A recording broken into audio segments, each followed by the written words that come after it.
അസ്സലാമു അലൈക്കും വറഹ്മത്തുള്ളാഹി വബറകാതുഹു. സമയം 5:30 മണി കേട്ടോ.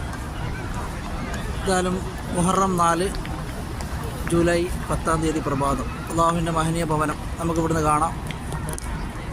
എന്തായാലും പ്രഭാതം ഇങ്ങനെ പൊട്ടിവിടർന്ന് വരുന്നു പരിശുദ്ധമായ ഹറമിലേക്ക്. അള്ളാഹു ഒരുപാട് അനുഗ്രഹങ്ങൾ നിങ്ങളിലൊക്കെ തരട്ടെ. സന്തോഷവും സമാധാനമൊക്കെ നിറഞ്ഞൊരു ജീവിതം നിങ്ങളിൽ പ്രദാനം ചെയ്യുമാറാകട്ടെ. നമ്മളിൽ നിന്ന് മരണപ്പെട്ടു പോയവരുണ്ടെങ്കിൽ അവരുടെയൊക്കെ കബറിടം അള്ളാഹു സ്വർഗ്ഗപ്പൂവും ഭവനമാക്കി മാറ്റി കൊടുക്കട്ടെ. ആമീൻ യാ റബ്ബൽ ആലമീൻ. പരിശുദ്ധമായ കഅബയെ നമുക്ക് ഇവിടുന്ന് കാണാം കേട്ടോ.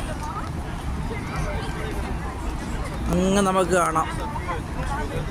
ഗേറ്റിൻ്റെ ഉള്ളിൽ കൂടി നമ്മൾ നോക്കിക്കഴിഞ്ഞാൽ നമുക്ക് ഇവിടുന്ന് ശരിക്കും ഒരു കഅബാലയത്തിൻ്റെ ദൃശ്യം വ്യക്തമാകുന്നുണ്ട്. എന്തായാലും പടച്ചവനെ ഹൈറാക്കി തരട്ടെ. എല്ലാ പ്രയാസങ്ങളും ദുഃഖങ്ങളൊക്കെ അകറ്റി സന്തോഷമുള്ള ദിനരാത്രങ്ങൾ അള്ളാഹു നൽകട്ടെ. നമ്മുടെ മാതാപിതാക്കളിലും മക്കളിലും കുടുംബാദികളിലൊക്കെ അള്ളാഹു ദീർഘായുസ്സും ആഫിയത്തും ഒക്കെ പ്രദാനം ചെയ്യുമാറാകട്ടെ. ആമീൻ യാ റബ്ബൽ ആലമീൻ. അതുപോലെ തന്നെ ഇന്നത്തെ ഈ പ്രഭാതം മഹത്തരമായൊരു പ്രഭാതമാക്കി നിങ്ങളുടെ വീടുകളിൽ അള്ളാഹു എത്തിക്കട്ടെ. ആമീൻ. അസ്സലാമു അലൈക്കും.